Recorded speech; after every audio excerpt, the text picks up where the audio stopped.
Hello, I'm Father Ben from St. Francis Episcopal Church in Macon, Georgia, and this is my weekly message for our Friar's Messenger. The Gospel assigned for morning prayer today is from Matthew chapter 14. In it, Matthew says that Herod Antipas is hearing rumors of Jesus' fame and immediately thinks that it is John the Baptist being raised from the dead. Herod, who is a despot, who loved to build things, build buildings and build temples, all for his own ego. If you remember the story,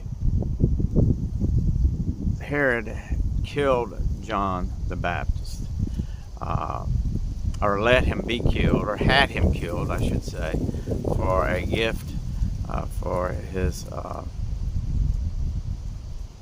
his wife's daughter who danced for him, and he loved the dance. And he said, "Tell me what you want, I'll give it to you."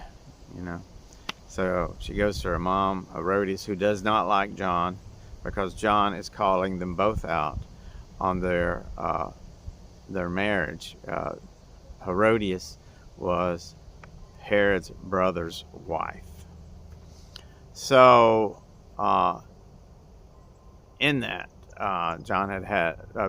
Herod had John imprisoned, and now Herodias has asked her daughter for the head of John the Baptist. So Herod, who has an ego that has to be defended at all times, and always wants to be number one, and has to hold on to power.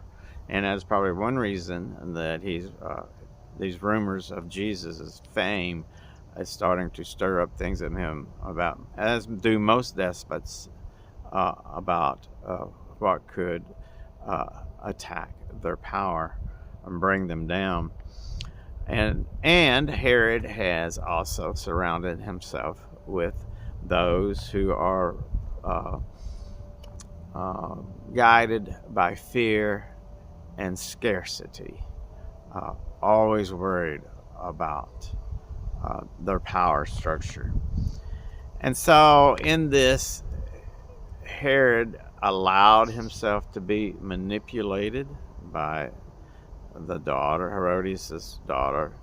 I question whether it was allowed or it was convenient, because sometimes we think, well, I had to do it because of, but sometimes it works for us in letting things like that happen.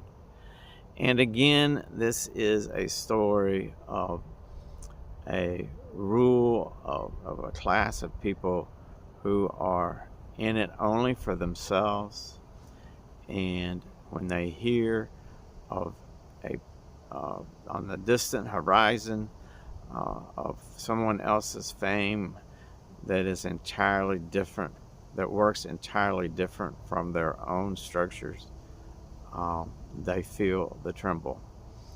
And we can take that all the way up through history, including into our own time.